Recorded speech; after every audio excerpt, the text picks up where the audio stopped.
Começa agora o BTcast. Teologia é nosso esporte.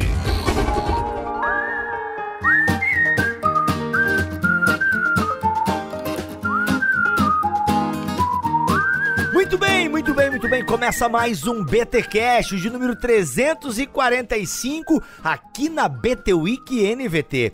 Eu sou o Rodrigo Bibo e eu estou alegre. E eu sou Alexandre Melhoranza e o segredo já foi revelado. Olha. E eu sou o Cacau Marques e a paz de Deus então, mente e coração guardará em Cristo Jesus. Já tá melhor que o Bibo, mas não tá bom, não vamos exagerar. Pô, mano, é que perder pra um oriental eu aceito, agora perder pro Cacau, sacanagem. Filho. E eu sou o Victor Fontana e tudo isso aqui é uma oferta aceitável, agradável, olha, de aroma suave pra Deus e pra vocês que nos ouvem. Será que é? Tomara que seja. Espero que vocês recebam. Muito bom, gente. Estamos aqui finalizando a BT Week NVT. Ô louco, que semana, hein, meus amigos? Que semana que nós tivemos aqui em bibotalk.com na companhia da NVT e, claro, os meus amigos aqui de mesa, Victor Fontana, Cacau Marques, Alexandre Melhoranza e Paulo Ono, que não pôde estar aqui nesses dois últimos episódios. Rapaz, que alegria foi essa BT Week, quanto conhecimento, quanta sabedoria e, claro, que tudo isso que nós aprendemos até aqui, porque calma que tem o episódio de hoje ainda, eles possam nos levar a ter uma atitude e a atitude de Cristo. Olha só que maravilha. Gente, BT Week NVT está terminando, mas eu ainda posso avisar vocês, mesmo hoje sendo sexta-feira, que a nossa lojinha ainda está acontecendo aqui, ok? A Mundo Cristão montou uma lojinha aqui em bibotalk.com com descontos de até 40%, livros lançamento, várias capas NVT. Cara, a gente fez uma seleção bem legal de teologia de qualidade mesmo. E olha só, confere lá e compras acima de R$120, você tem o frete grátis para todo o território nacional. Então aproveita para adquirir boa teologia, livros de qualidade para a sua estante, biblioteca, mente, alma e coração, beleza? E lembrando, frete grátis nas compras acima de R$120. Aproveita porque a lojinha ainda tá ali e, é claro, talvez alguns produtos já não tenham mais, porque era enquanto durar os estoques lá da Mundo Cristão. Então aproveita, o link está aqui na descrição deste BTcast. Vamos lá para o capítulo 4 de Filipenses.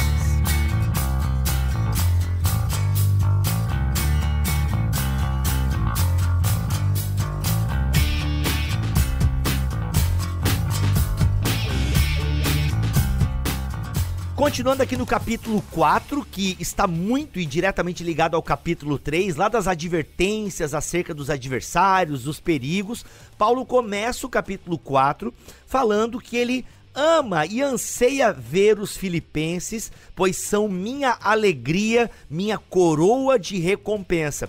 A gente já falou bastante aqui, amigos, sobre esse relacionamento de Paulo com a igreja de Filipos. E, cara, é impressionante como Paulo realmente, além de aceitar a oferta... meus amigos, me ajudem aqui sobre essa questão da oferta. Eu acho, pela minha memória aqui, que era a única igreja que Paulo aceitava a oferta, porque acho que em Corinto ele fala que nem aceita a oferta deles para não ser pesado para os irmãos. Alguém lembra de alguma coisa nesse sentido? Tessalônica, não? Não tá certo isso aí não, Bibo. Opa. A gente não sabe ao certo de quem ele recebeu oferta para si ou não. Isso. A gente só sabe que em algumas igrejas ele preferiu se fazer não se preferiu fazer pesado, mas a gente não tem como dizer que Filipos é a única que ele aceitava oferta. Ok. Explicitamente tem isso daqui, mas se você for pensar que Paulo realizou a coleta praticamente na Ásia inteira, tudo bem que não era para ele. Para os santos, né, em Jerusalém. Mas não dá pra gente fazer essa afirmação, não. Uma afirmação muito... É uma asseveração muito ousada, diria o outro. Mas a gente tem pelo texto a gente pode afirmar que de Filipenses ele aceitava as ofertas, enquanto para outras igrejas ele não queria se fazer pesado, por isso fazia as tendas e tudo mais. Isso dá pra afirmar, mas não dá pra afirmar que Filipos era a única. Ok, boa. Mas no relato bíblico é a única que a gente tem menção de que ele recebeu, certo? Pelo menos isso? Explicitamente que ele foi sustentado, sim, mas porque ele estava preso, né? Então ele precisava. Boa, muito bem. E aí Paulo começa no versículo 2 a falar algumas palavras de incentivo, pelo menos a NVT coloca essa epígrafe. E como palavra de incentivo, meu irmão, ele tá falando aqui para duas irmãs se resolvam suas tretas, senhora Evódia e Sintique, tendo em vista que estão no Senhor, resolvam o seu desentendimento. É interessante ele mencionar aqui esse caso, que a gente não sabe o porquê que elas estavam brigadas, mas ele tá falando muito sobre unidade nessa carta. Então ele começa, gente, resolvam esse entendimento, ou seja, é o andar em concordância que ele vem falando no capítulo 2, no capítulo 3, essa ideia de estarem carregando junto a carga, certo? Ele diz assim, tenham a mesma mente, ou na verdade o mesmo modo de pensar. Julguem juntas, e o julgar aqui é aprendam juntas, tenham o mesmo entendimento juntas. Tanto é que mais cedo ele vai até falar sobre a questão da discordância. Lá no capítulo 3, só voltando, né, capítulo 3, verso 15, todos nós alcançamos a maturidade, né, a finalidade para a qual nós estamos em Cristo, devemos concordar quanto a essas coisas. Se discorda em algum ponto, confio que Deus o esclarecerá para vocês. E aqui, no capítulo 4, ele meio que continua isso. Ele identifica duas irmãs e ele vai falar, Evódia, Sintique, estejam em concordância. Pensem da mesma maneira fica até meio pejorativo. É que a mesma questão, né, e é importante que ele fala que elas resolvam isso tendo em vista que elas estão no Senhor, porque aqui aparece de novo aquela palavrinha fronel que a gente falou lá no capítulo 2, né? E de novo, eles devem ter o mesmo modo de pensar e devem ter o modo de pensar, ou o sentimento, ou a atitude, como a gente viu lá, de Cristo. Então de novo, essa unidade de Cristo promovendo unidade na igreja, que é uma constante em Paulo quando ele usa o tema da comunhão. Vamos lembrar que lá para os Colossenses, para ele resolver a questão, ainda que seja uma carta de natureza diferente da de Filipos, mas vamos lembrar que lá ele fala que o fato de não haver mais divisão entre nós é porque Cristo é tudo em todos. E isso é frequente, né? Com os coríntios é a mesma coisa, se vocês forem espirituais, vocês serão unidos e tal. E aqui também é isso, né? Pensa no Senhor da mesma forma. E eu acho muito interessante como ele pede a ajuda desse colaborador, né? Ele fala, peço a você, meu fiel colaborador, no versículo 3, que ajude essas duas mulheres, pois elas trabalharam arduamente comigo na propagação das boas novas e também com Clemente, com meus outros colaboradores, cujos nomes estão escritos no livro da vida.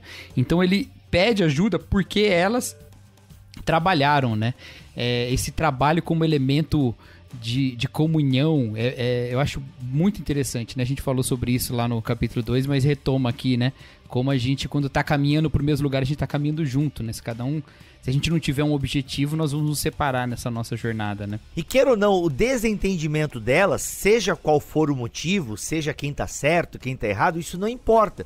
Porque antes Paulo tá dizendo, se eu não me falha a memória, no capítulo 2, para nós considerarmos, né, os outros superiores a nós. Não se preocupem apenas com os próprios interesses, sejam humildes. Então, assim, Evódia, Sintique, não me interessa quem errou, quem acertou. Vocês precisam se acertar porque, né, vocês precisam ter o mesmo sentimento. Cristo não considerou as suas coisas, né? Mas considerou o outro e por isso se entregou, se esvaziou. E, inclusive, Bibo, eu creio que Paulo aqui, ele faz de propósito essa continuação aqui no verso 3, quando ele diz, e peço a você, meu fiel colaborador. Ele poderia falar a você, meu fiel amigo, meu fiel irmão, ou mesmo nomear a pessoa, né? Ele diz, meu fiel colaborador. Ora, ele meio que faz para chamar a atenção de Evódia e Sintique, que já tinham trabalhado juntas. A exortação aqui não é no sentido de bronca, né? É um encorajamento a buscar o mesmo entendimento juntas. E aí no verso 3, o meu fiel colaborador, para elas também caírem em si, né? Realizarem que elas estão cometendo aí um erro, né? Tipo, poxa, mas Paulo tá pedindo pro colaborador. Opa, colaborador? É porque eles trabalharam juntos. Ah, trabalharam juntos, Evódia. Você lembra que nós também trabalhamos juntos? Então foi meio que pra também, Evódia, assim, que acordem, né? Vocês já colaboraram juntas, por que não continuam? Literalmente a ideia de colabor, né? Exato. É o labor feito em conjunto. É interessante que Paulo, com frequência, não só em Filipos, mas várias das suas cartas, ele usa a memória dos próprios recipientes para fazer o ponto dele. Então, assim, ó, lembra? Gente, lembra? Né? Vocês estavam aí pregando o evangelho juntas até outro dia, agora estão brigando aí por causa de bobeira, e aí ele pode chamar meio que qualquer coisa de bobeira, porque ele já falou que a própria etnia dele é bobeira perto de Cristo, de estar em Cristo, então agora ele também pode estar liberado dele falar que qualquer coisa é bobeira, inclusive esse conflito das duas, seja lá ele qual for. Então, pô, vocês já participaram disso tudo juntas, me ajudaram, e agora estão aí por causa de um conflito aí, tonto. Parar com esse negócio.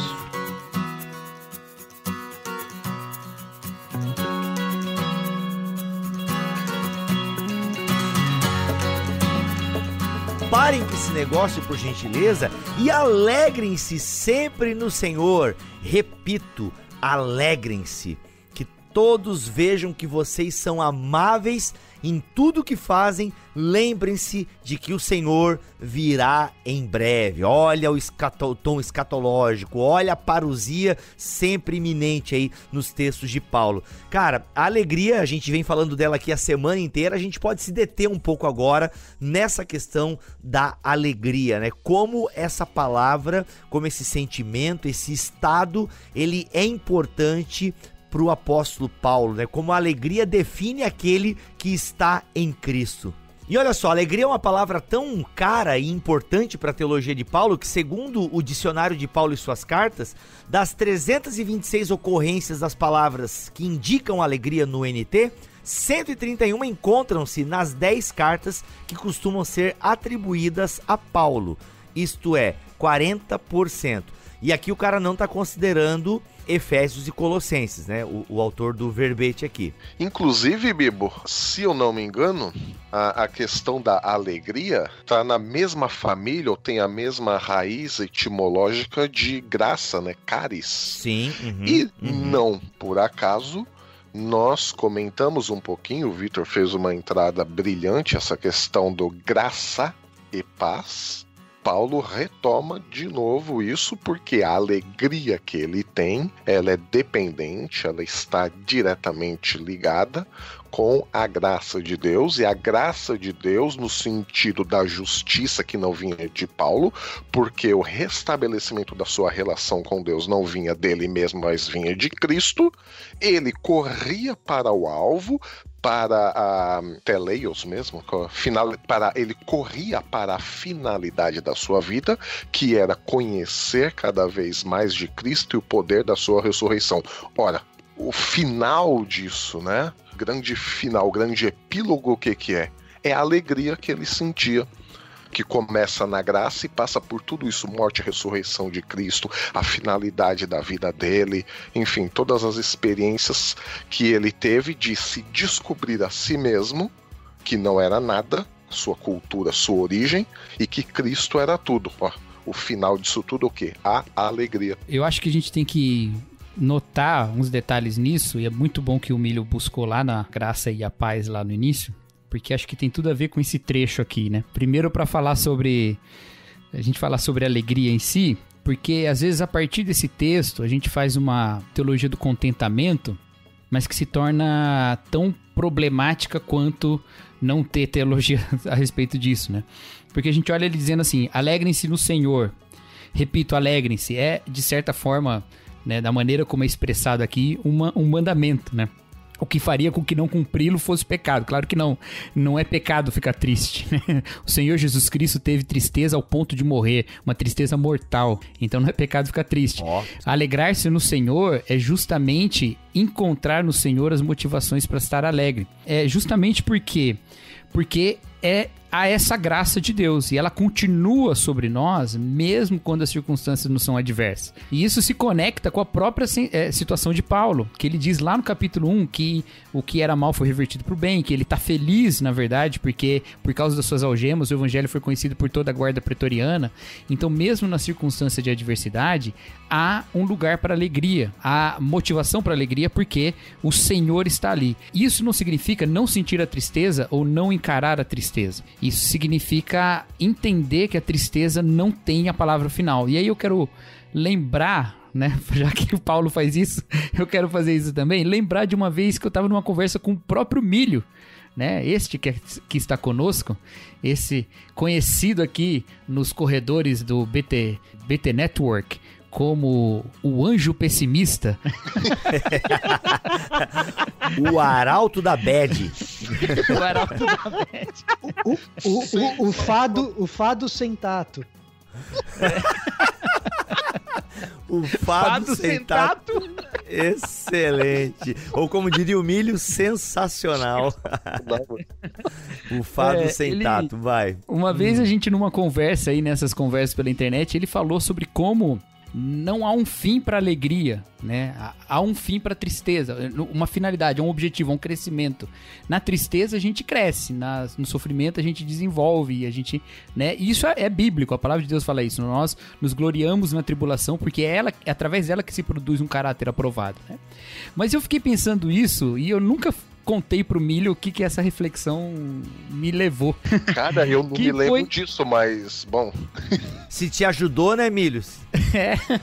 De fato, a tristeza, a adversidade, os problemas, eles são também meios em que Deus usa para moldar a nossa vida. Claro, a gente não quer romantizar o sofrimento aqui, mas isso acontece, isso está dentro da teologia bem clara na Bíblia, né? Especialmente nos escritos de Paulo, né? O espinho na carne que foi dado para que ele não se orgulhasse, essas coisas todas em que se frutifica a santificação e justiça da tristeza. Tudo bem, beleza, essa é uma questão de propósito da tristeza, né? Enquanto a alegria parece ser apenas aquela celebração, ela né? Qual que é o fruto em termos de santificação da alegria? Mas isso é justamente porque a alegria não tem fim, ela é o fim em si mesmo. A tristeza tem fim e finalidade, porque um dia ela terá fim também. Haverá um momento em que não haverá nem mais o que promover de santificação em nós, e muito menos através da tristeza. Toda lágrima será enxugada, os que choram serão consolados. Então, nesse sentido, a gente consegue, no meio da tribulação, nos alegrar no Senhor. E nos alegrar no Senhor é olhar para o Senhor e ver nele manifestado em Cristo, na graça que recebemos na cruz, essa reconciliação que nos traz alegria.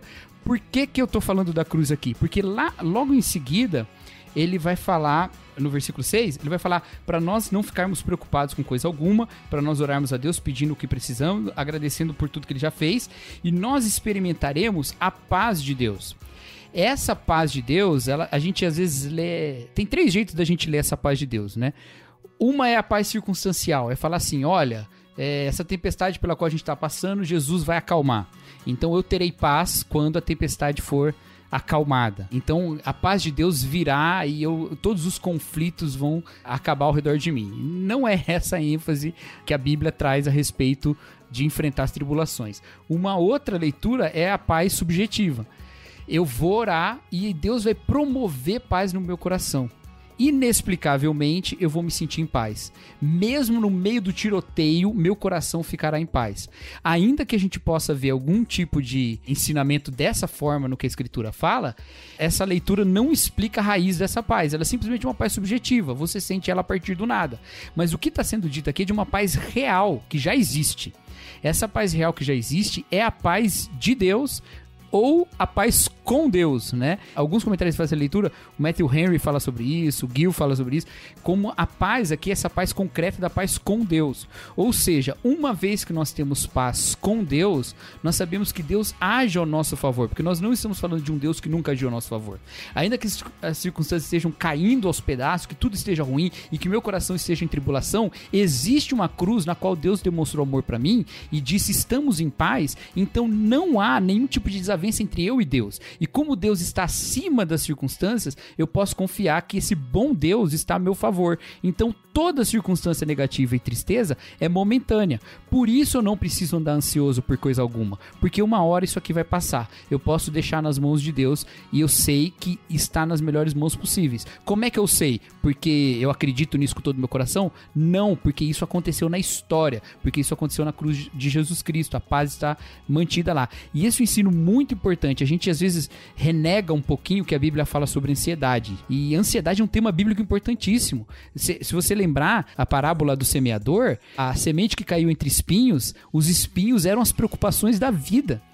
Então, assim, se a gente começar a carregar os problemas da vida como se eles dependessem da gente, carregar tudo no peito e esquecer que nós temos paz com Deus, e esquecer de meditar na paz com Deus que nós temos na cruz, e que mesmo que tudo dê errado, Deus ainda está conosco, ainda somos amigos de Deus, nós vamos nos confundir nas preocupações da vida. E ao nos confundir com as preocupações da vida, nós vamos estar idolatrando essas circunstâncias, né? É isso que eu queria falar. Cara, a gente pega tudo isso que você falou sobre a questão da paz. Sinceramente, eu nem lembrava desse papo, mas enfim, se a gente pega o significado aqui de paz, a gente vai ver que ela é a junção, né, de partes essenciais que foram juntadas. E o que é que foi juntado aí? Exatamente o que Paulo fala da justiça dele. Quando era a justiça dele, ou seja, pelos esforços dele, que ele tentava se aproximar de Deus, não resolveu nada. Ele compreendeu um dia que não era a justiça dele, que não eram a cultura dele, os esforços dele, mas Cristo, que tinha restabelecido a relação dele com Deus, é justamente essa a paz. Jesus, Exato. Ele restabeleceu duas coisas que estavam separadas num todo harmonioso, que é o quê? Deus e a sua criação. Para todos os que se sentem abatidos, ansiosos, temerosos nesse momento, entristecidos, lembra que existe uma alegria real no Senhor. Essa alegria real que existe no Senhor pode nem sempre ser sentida por nós, porque nós nos entristecemos. Tinha uma música que a gente cantava quando era criança que dizia assim: quem tem Jesus gosta de cantar, vive sempre sorrindo mesmo quando não dá. Essa música é mentira.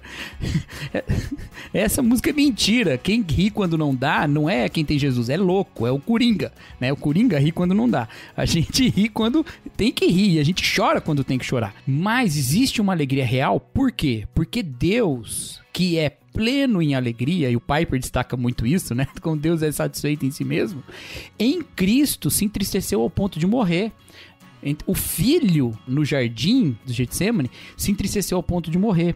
E mesmo assim ele encarou a morte, que era o motivo da sua tristeza, para nos trazer uma alegria, que é uma alegria real. Ou seja, ainda que haja tristeza na nossa vida, ela é passageira, não sabemos por quanto tempo, mas passageira. Ela não é a realidade última da existência. A tristeza não é a realidade última da existência, porque Deus é. E ela é infinitamente menor do que é a tristeza que Jesus sentiu por nós. Por isso nós podemos nos alegrar no Senhor, porque no Senhor há uma fonte inesgotável de alegria em relação às tristezas momentâneas e passageiras que a gente vive na vida. Amém.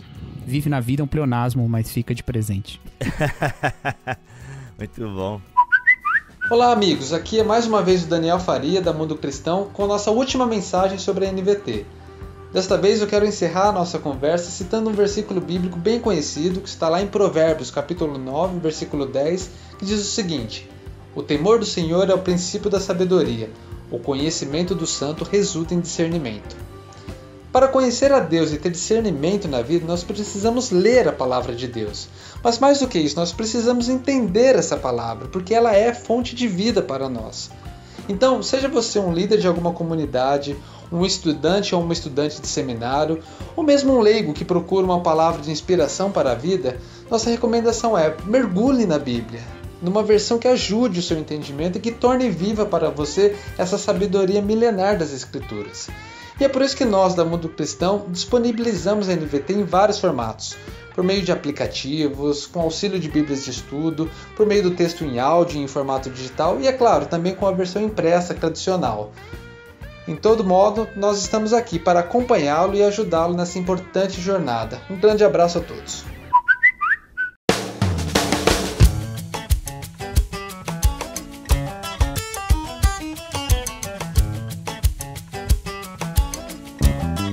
Bem, diante de tudo que o Cacau falou aqui, obrigado, Cacau, por essas palavras, realmente caem muito bem no momento que a gente vive, com certeza muitas pessoas vivendo nessa ansiedade, cara, e até quando eu leio esse texto de Paulo, né, não vivam preocupados com coisa alguma. Pois é, Paulo, poxa, me ajuda, como? Bem, em vez disso, orem a Deus, pedindo aquilo que vocês precisam e agradecendo-lhe por tudo que ele já fez. Aqui, eu acho que ficou claro na fala do Cacau, não é como alguns dizem, né? Não sei se vocês já ouviram por aí. Galera, agradeça porque Deus já fez, né? A bênção já chegou, tipo, a galera meio que materializando a bênção agora. É aquele pensamento positivo travestido de fé, né? Mas eu acho que ficou bem claro aí na fala do Cacau. E experimentar essa paz de Deus, caramba, que excede, né, todo o nosso entendimento e vai guardar o nosso coração. Gente, como é que eu ligo tudo isso com o versículo 9 seguintes, né? Que é a ideia de nós nos concentrarmos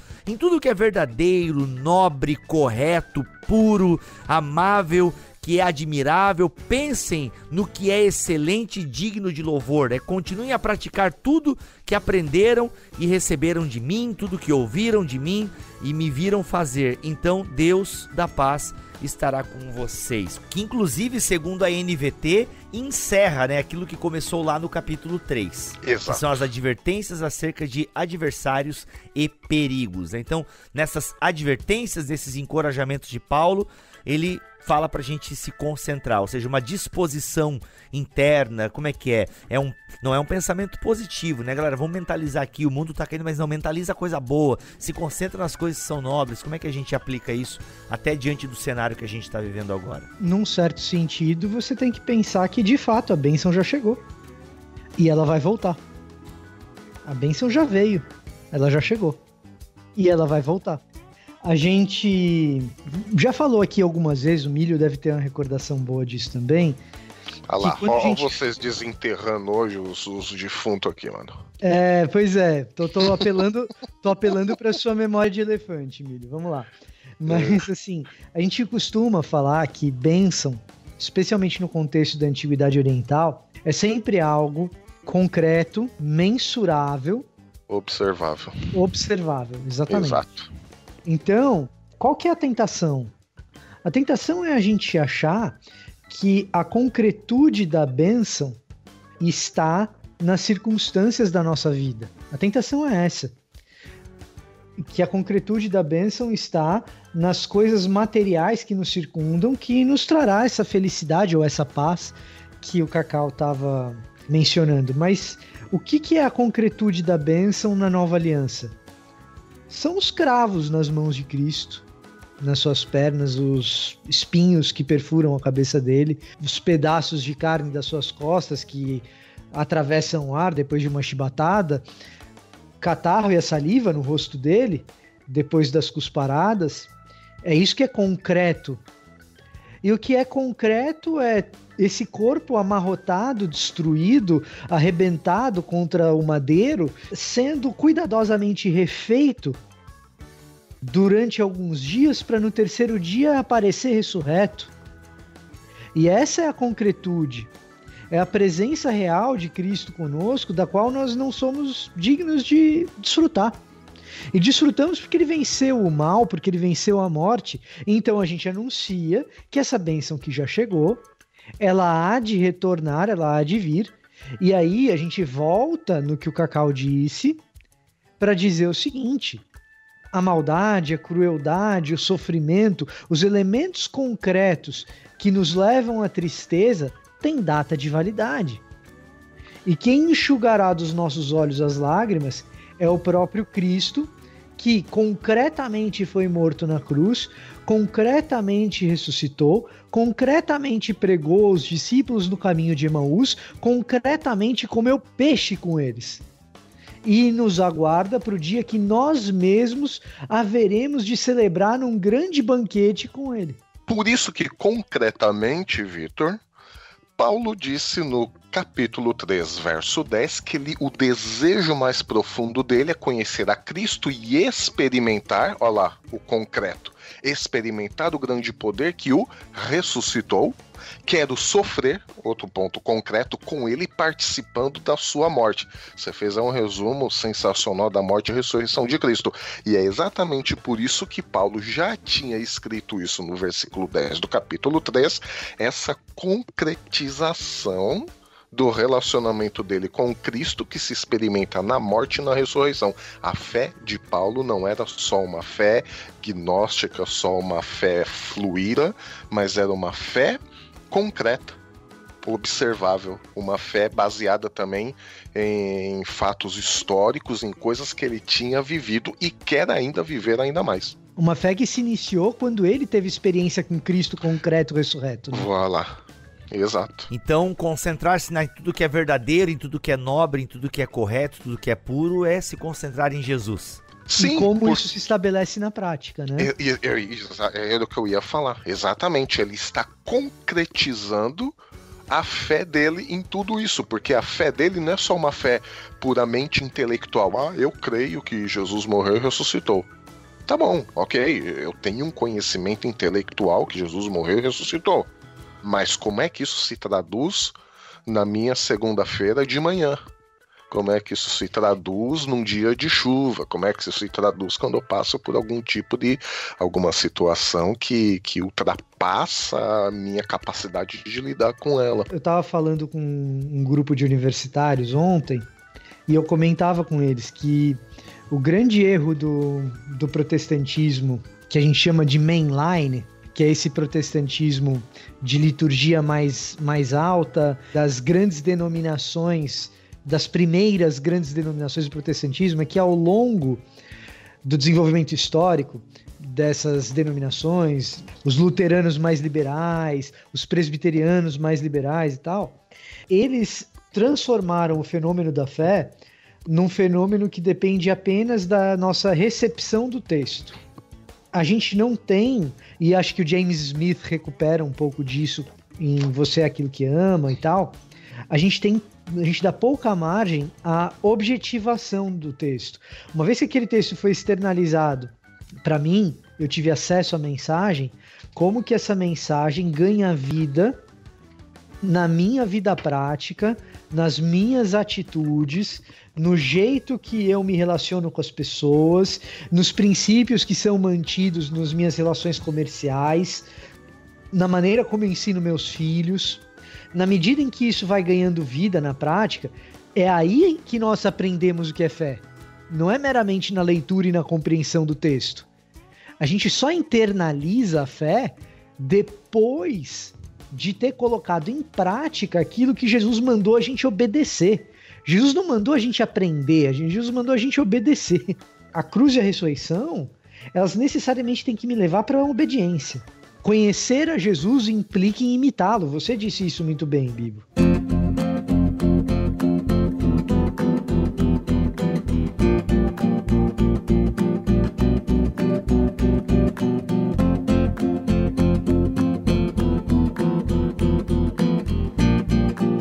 Inclusive, Paulo, ele continua nessa questão da concretização da fé dele no dia a dia, nos versículos 10 a 12. Como eu me alegro no Senhor por vocês, de novo a questão aqui da alegria, por tudo isso que o Cacau falou agora há pouco, sempre se preocuparam comigo, né? A questão de colaborar também, tem essa questão de se preocupar com alguém. Aí no verso 11 ele diz, não digo isso por estar necessitado, pois aprendi a ficar satisfeito com o que tenho. Eu sei viver na necessidade e também na fartura. Eu aprendi o segredo de viver em qualquer situação. Olha aí o segredo revelado de novo. Aprendi o segredo de viver em qualquer situação, de estômago cheio ou vazio, com muito ou com pouco.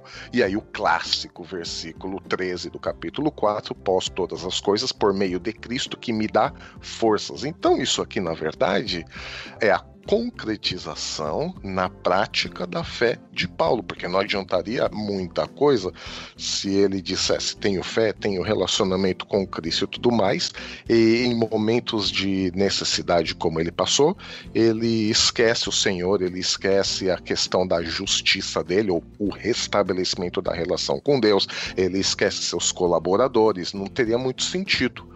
Então Paulo prova mais uma vez na prática que a sua fé é uma fé concreta, uma fé real, e que mesmo alguém que em Deus pode sim passar por necessidade, mas qual é a visão que ele vai ter dessa circunstância? Eu retomo um pouquinho o que o Cacau disse, que a nossa alegria no Senhor não depende das circunstâncias externas, porque tudo que Deus fez por nós independe da circunstância externa, porque se dependesse da circunstância externa, tudo bem, no mal, no mal eu esqueço a Deus, no bom, quando tudo tá bom, então eu que fiz, eu que produzi essa riqueza, eu que me esforcei para, então assim, tanto no ruim como na parte boa da vida, nós temos a tendência de esquecer Deus. Se tudo vai mal é porque Deus me esqueceu, se tudo vai bem é porque eu preciso de Deus.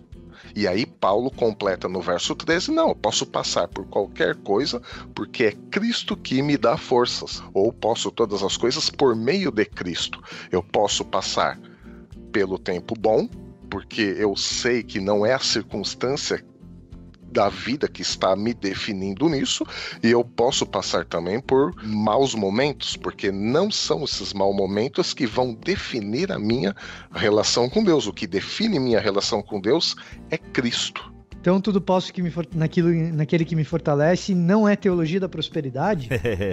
Poxa. Não, né, gente? E foi muito usado, né? Se tem um texto fora de contexto, muito utilizado, foi esse, mas, cara, basta você ler, né? E, poxa, é tão... Até nos poucos versículos que antecedem esse texto, já fica claro, né? E se você ler o contexto da carta ainda como um todo, fica ainda mais evidente. Muito interessante. Não é nem teologia da prosperidade, nem libertinagem, né? O crente pode fazer isso, posso todas as coisas.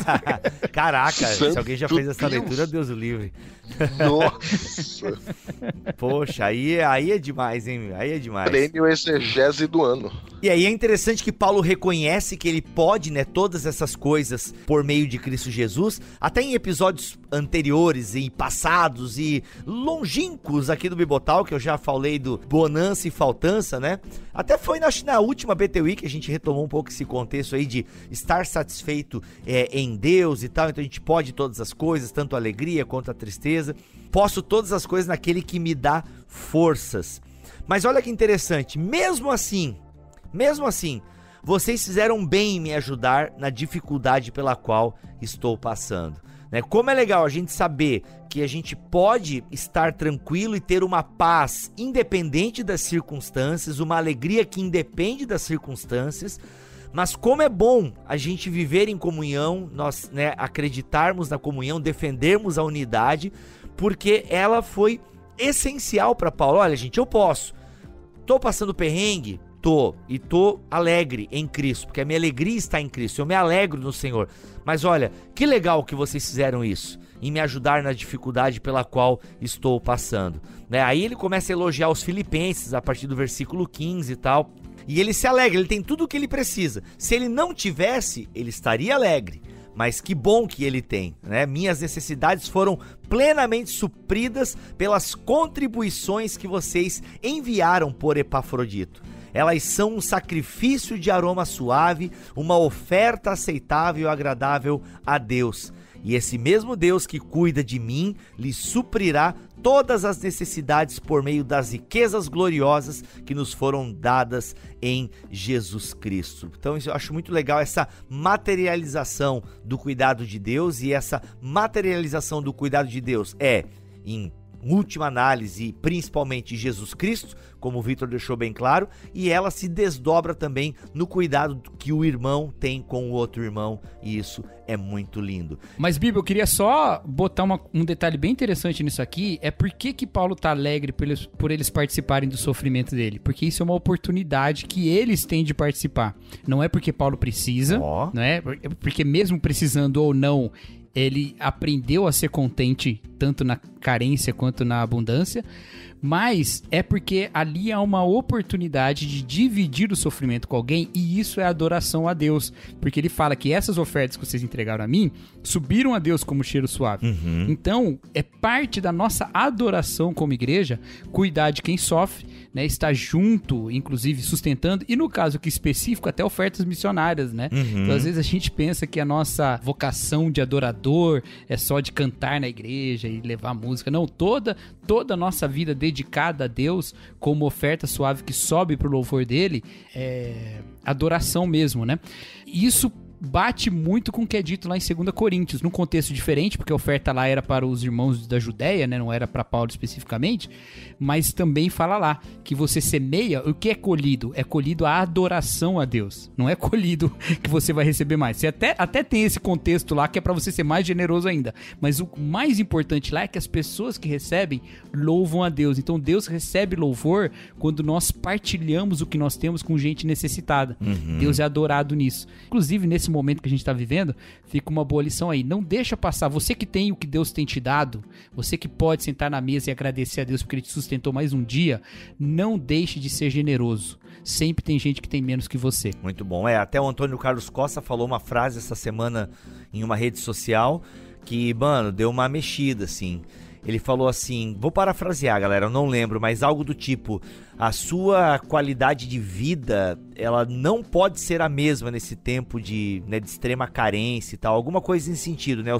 A sua qualidade de vida não, mas o seu modelo de vida, o seu status, enfim. Seu padrão de consumo, esse tipo de... O seu padrão de consumo, ele falou um termo que engloba isso, tipo, cara, não dá pra você viver do mesmo jeito que você vivia antes da pandemia. Tem muita gente em extrema necessidade e de alguma forma você precisa se doar, né? E talvez ao se doar, você perca um pouco a sua qualidade de vida em prol daqueles que não têm qualidade alguma, né? Então, assim, ele falou de forma bem mais curta, mas a essência da mensagem dele foi essa, assim, cara, não dá.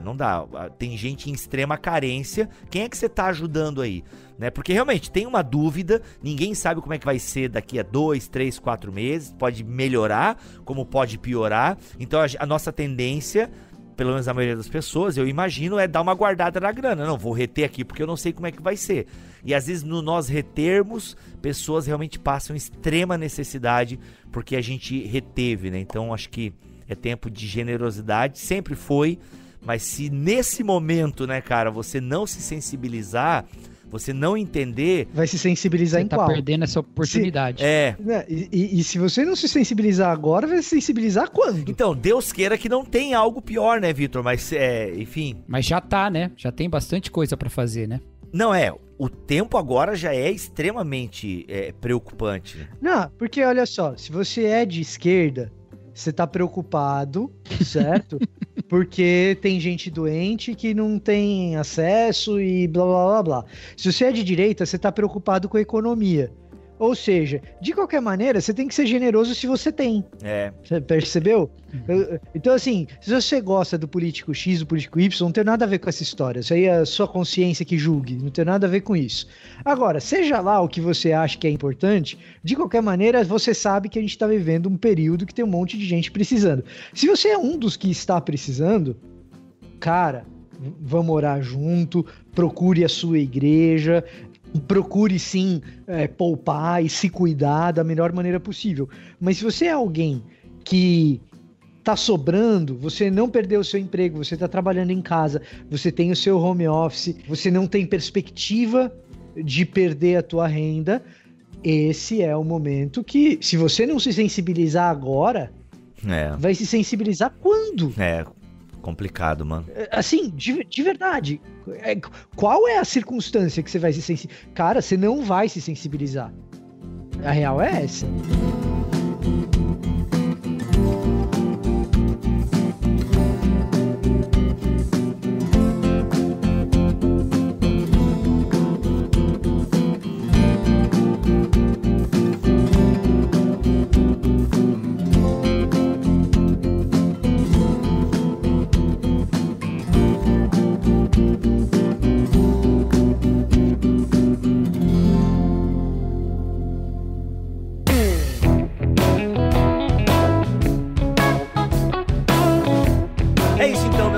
Chegamos ao final de mais uma BT Week.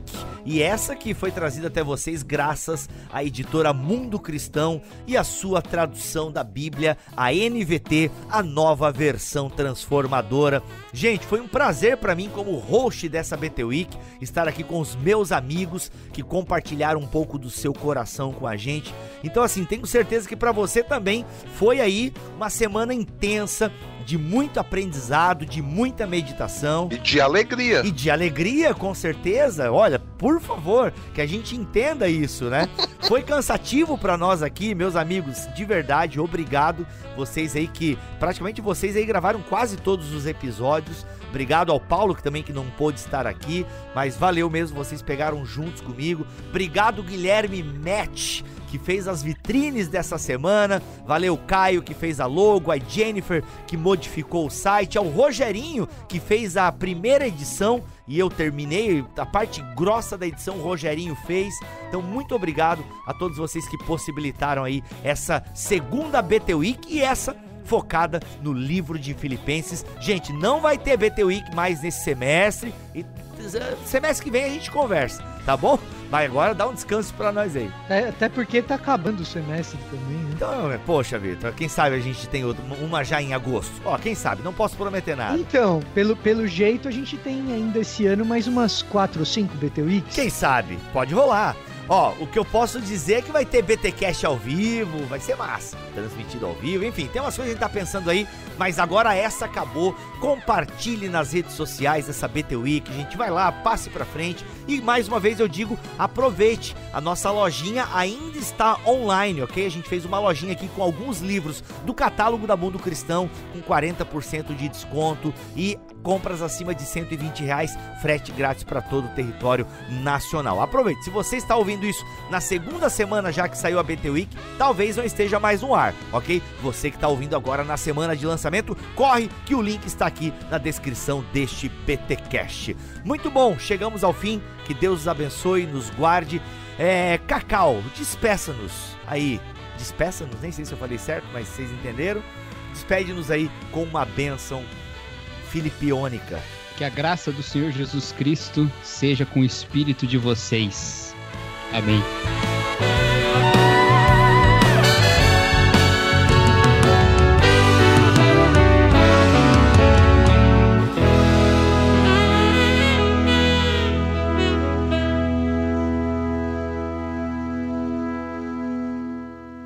Este podcast foi editado por Bibotalk Produções.